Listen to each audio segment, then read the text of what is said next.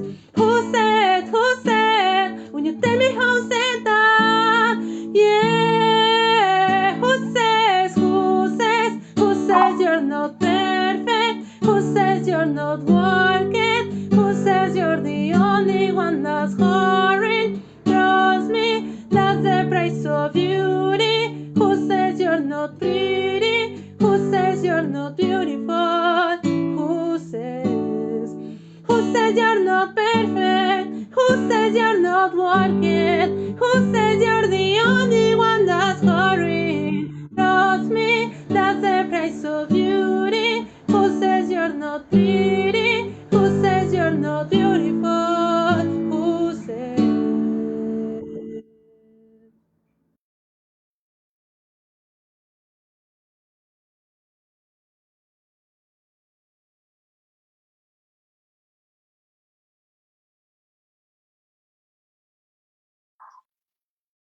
Hay algo fascinante en el misterioso proceso que lleva a una célula a convertirse en un ser vivo, completo, capaz de respirar, alimentarse, aprender y, en el caso de algunos seres vivos, hasta pensar y crear ideas nuevas.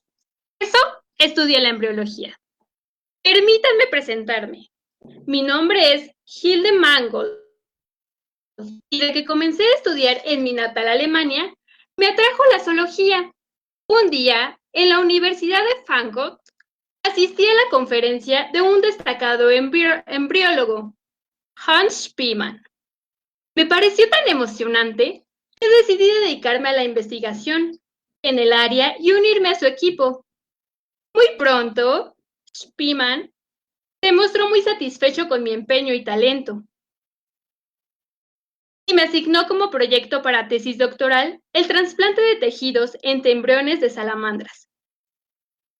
Este trabajo, en lo que los experimentos eran muy delicados, consistía en trasplantar un fragmento de un embrión a otro, con lo que descubrí que el fragmento trasplantado organizaba a las células en división del otro embrión, dando origen a un embrión secundario, que crecía pegado al vientre del embrión receptor. Estos descubrimientos me permitieron obtener una excelente calificación en mi examen doctoral. Y al año siguiente publicamos el artículo sobre el proceso que ahora se conoce como inducción embriológica. Lamentablemente, no pude atestiguar las repercusiones de estos descubrimientos, pues por un accidente doméstico con el calentador de gas, abandoné este plano de existencia muy joven, en el mismo año de publicación del artículo. 11 años después, Hans Spielmann recibió el Premio Nobel de Medicina por este descubrimiento. Scott Gilbert, posteriormente, se refirió a mi trabajo como una de las pocas tesis doctorales en biología que ha dado lugar directo a la concesión de un premio Nobel. Mi paso por la ciencia fue muy breve, pero dejé una huella profunda. Nada mal para un ser vivo que comenzó como todos, como solo una célula, ¿no creen?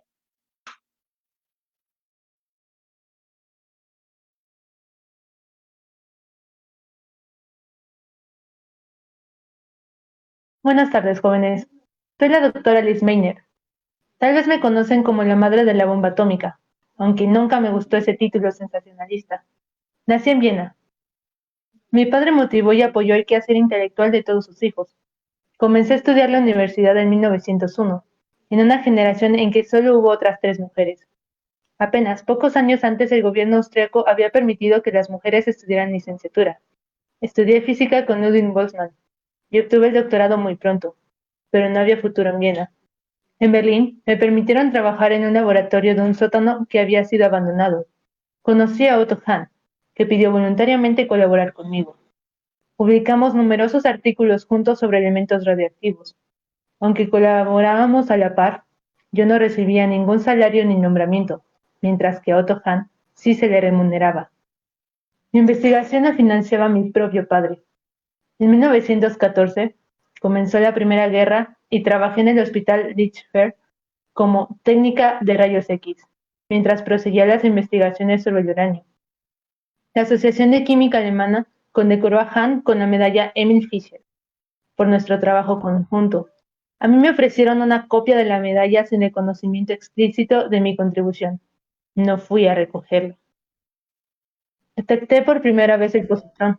Avancé en la comprensión de la radiación beta y gamma y las partículas alfa de largo alcance. Entonces Hitler llegó al poder. Comenzó la persecución de los judíos. Perdí la nacionalidad austriaca.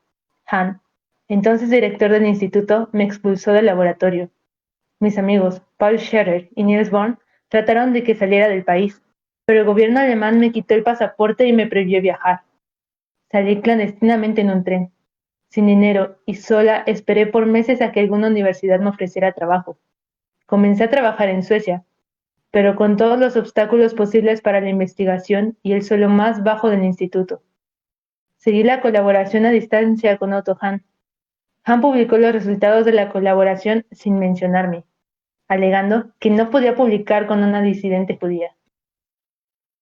Junto con mi sobrino, Otto Robert Frisch, que estaba en Copenhague, justificamos la primera fisión nuclear con la ley de incremento de la masa de Einstein.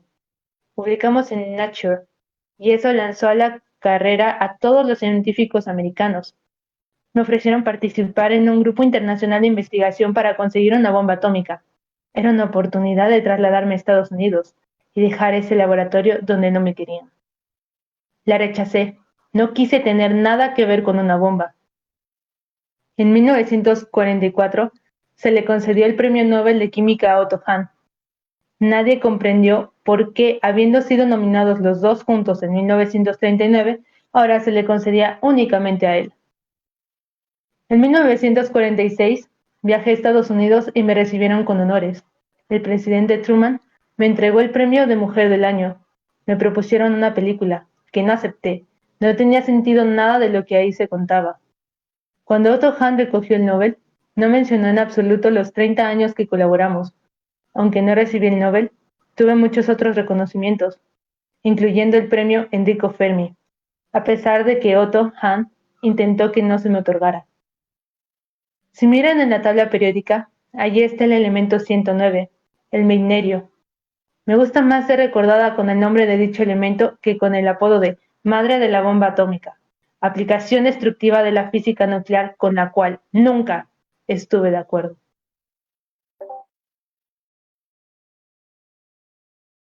La ciencia es como un rompecabezas, de modo que las piezas que ya otros han puesto nos ayudan a saber qué piezas buscar.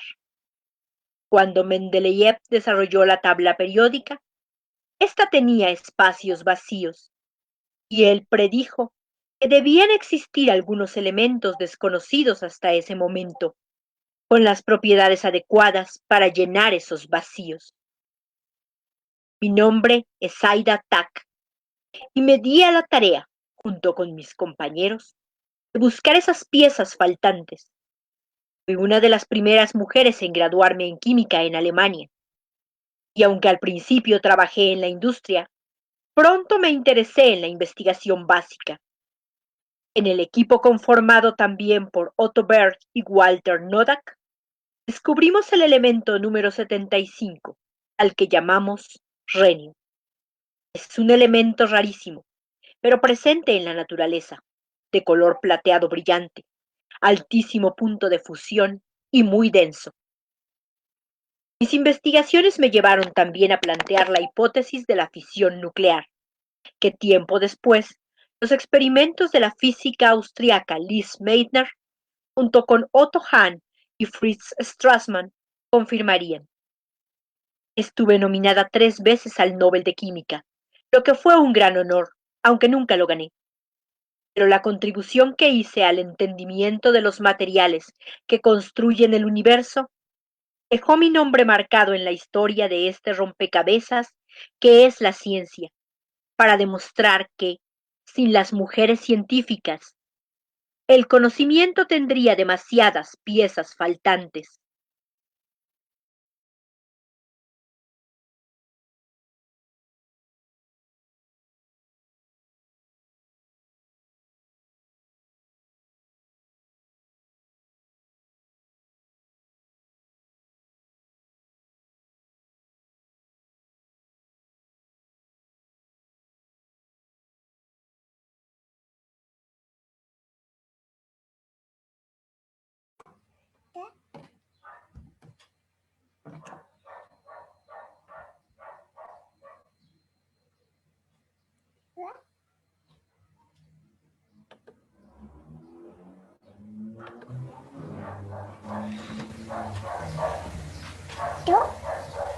Es difícil terminar este espectáculo sin,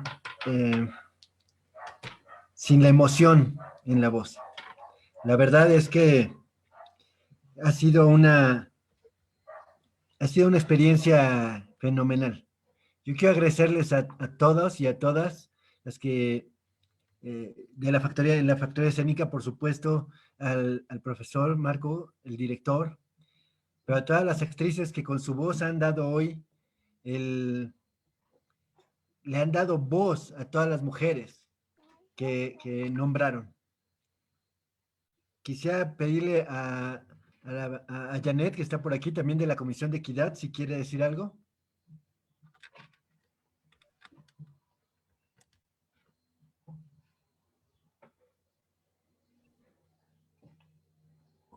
¿Ya no está? Creo que no. Maestra Carla. Muchas gracias. Gracias a toda la factoría, a todos los alumnos, todos los estudiantes, todos los integrantes de este evento. Ojalá pudieran prender sus cámaras porque tenemos muchos saludos muy bonitos que les manda mucha gente. Pues voy a empezar con algunos Cheque Luna, vamos factoría, Sara López, qué talentosas todas. A nombre propio, efectivamente, qué talentosas, qué voces, creo que tienen unas voces maravillosas. Daryl GS, eso Jadet, manitas aplaudiendo. Hola Sara Jiménez, hola Lili, ya estás acá.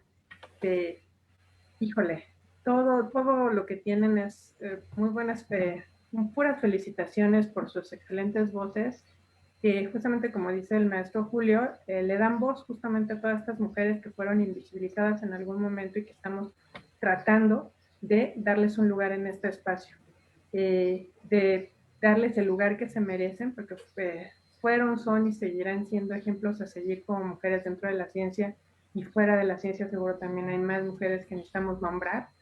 Qué bueno que se hagan este tipo de espectáculos. Muchas gracias a todos.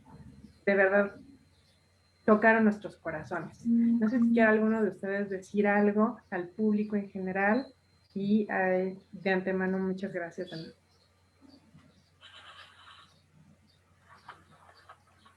Pues no sé si gusten, no me gustaría intervenir demasiado en esto. Pues no sé ni siquiera si estoy escuchándome. Sí, te escuchamos. Sí me escucho, ¿verdad? Sí. Sí. Bueno, ya lo he dicho varias veces. Mi nombre es Marco Antonio Santiago, yo soy el coordinador de la Factoría Escénica. Lo único que me gustaría a mí es, bueno, me gustaría leer los nombres de todas las participantes, de todas las actrices participantes de la actividad, para que quede constancia de que ellas son pues el alma de toda esta representación. Hoy estuvieron con nosotros María del Sol Silva Hernández, que es Jadet, a la que conocemos como Jadet, Andrea Avedaño Aguilar, Sofía Villarreal Ponce, y hay 4 personas a las que me gustaría mencionar especialmente, que son Darel García Santella, Sara Jiménez López y Liliana Damaris Suárez Ayala. Ellas fungieron como organizadoras de todo esto. Y me gustaría hacer una mención muy especial a Graciela Elena Carrillo, la doctora Graciela Elena Carrillo Martínez, que es quien elaboró los textos, hizo las investigaciones y elaboró los 9 textos de estas científicas invisibilizadas. Aparte ella tenía una colección como de 20 o 25 y tomó 9 de ellas para trabajar. Y entonces, bueno, para mí lo único que quedaría sería justamente este crédito, el crédito para todas y cada una de las participantes. Mi aplauso sincero. Yo realmente en esto participé colocándolas juntas en el mismo lugar y dejándolas trabajar, y a eso se limitó mi participación. Yo con esto es lo único que mencionaría. Pues para mí es una gran actividad. Creo que eligieron bien y nos trajeron una diversidad importante de casos que se tienen, como dice Carla, que visibilizar. Pues si les sobraron, entonces hay para más actividades, ¿no? Janet, ¿tú quieres decir algo?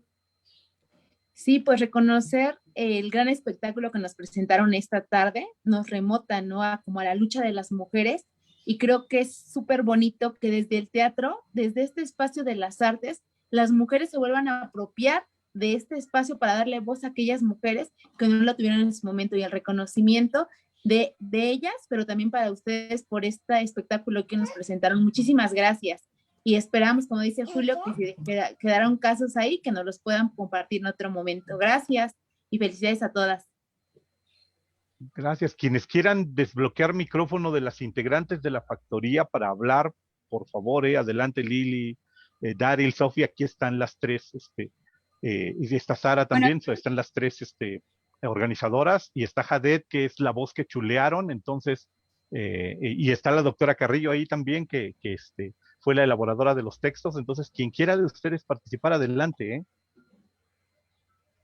Bueno, a mí me gustaría, pues agradecerle a todo el público que nos escuchó, a todos los integrantes de la Factoría Escénica, bueno, a quienes elaboraron los textos, y pues sí, fue una experiencia bastante gratificante lograr visibilizar a estas mujeres, a honrarlas desde esta forma artística.